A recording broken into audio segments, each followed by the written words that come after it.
All right, let's talk about something that so many business owners are wrestling with. How do you get your technology to stop being a problem and start being, an actual asset? We're going to look at how you can turn that tech headache into a serious advantage for your business. So does this hit close to home? You get to the office, you're ready to have a great day, and boom, you get sideswiped by another tech issue. It can honestly feel like you're in a constant fight just to keep the lights on and your team productive. But what if you could just flip that whole dynamic? It's totally possible to take all those little frustrating tech pains and turn them into reliable, repeatable wins for your company. And that's exactly what we're going to break down right now. Okay, so let's get into what I like to call the business tech trap. It's this vicious cycle of just reacting to problems and putting out fires, and it's something that can seriously hold a growing business back from what it could be. You know these headaches all too well? 1 second, your team is crushing it, and the next, the server goes down and everything just stops. You're always on edge about the newest cyber threat, and those little daily tech glitches, they feel like death by 1,000 cuts. Every single one of them pulls you and your team away from what you should be focused on, which is growing the business. So how do you actually escape that trap? Well, it all starts with a proactive, hands-on approach. So let's be super clear about what on-site IT support really is. At its heart, it's actually pretty simple.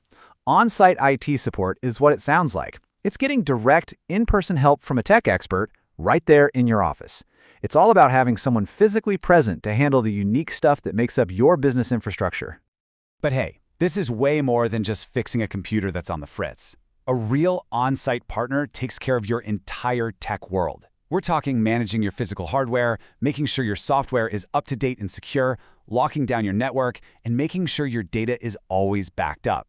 And maybe the most important part, they're there to help and train your people, making them way more effective at their jobs. All right, so we get what it is, but why is having someone on site so effective for small and medium businesses?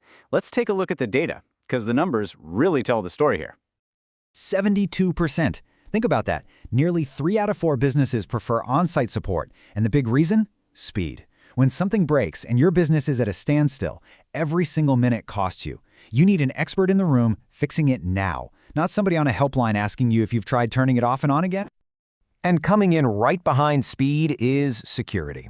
For a solid 60% of businesses, keeping their data safe is not something they feel can be handled 100% remotely.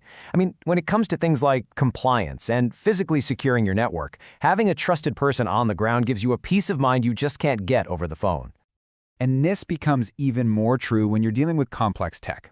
If you're running some kind of specialized software for your industry, remote support sometimes just doesn't get it. That's why 65% of companies in that position need on-site help. Same thing with older systems. More than half of businesses with legacy tech know you need someone who can physically be there to keep it running. Okay, so the argument for it is pretty strong. But how do you actually pull it off? Let's switch gears from the why to the how with a really simple checklist to get you started. Look, making this happen doesn't need to be this huge, complicated thing. You can break it down into 5 clear steps. It really just starts with taking an honest look at what you need, then you figure out the right model, set the rules of engagement, plan the budget, and finally, make sure all your compliance boxes are checked. And of course, we gotta talk about the budget. It's so important to be realistic here. For a small business, a good proactive IT strategy is probably going to land somewhere between $10,000 and $30,000 a year. As your business grows to a medium size, that number scales up. Just having these ballpark figures helps you move from thinking, what if, to actually planning how to. A massive piece of this puzzle is dealing with all the regulations out there today.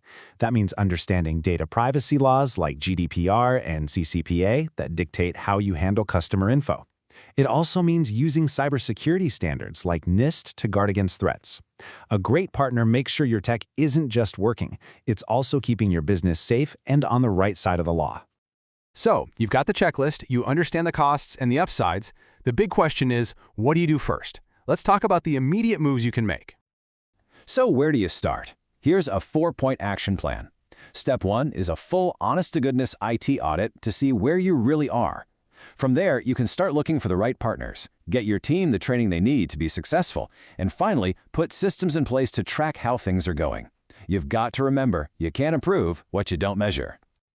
When it comes right down to it, this is all about a huge shift in how you think. On-site IT support is not just a reactive measure, it is a proactive strategy. It's really the difference between constantly putting out fires and actually building a fireproof business for the future. Now, what's the big payoff when you make this shift? Well, it sets off this awesome chain reaction. When your day-to-day operations are smooth, your team can use tech way more efficiently. When they're more efficient, their productivity just skyrockets. And when your team is firing on all cylinders like that, you're building the foundation for real long-term growth. So I'll just leave you with this one big question to think about for your own business. When you look at your operations right now, is your technology just another line item on the expense report, or is it a strategic investment in where you're going? The answer to that could really change everything.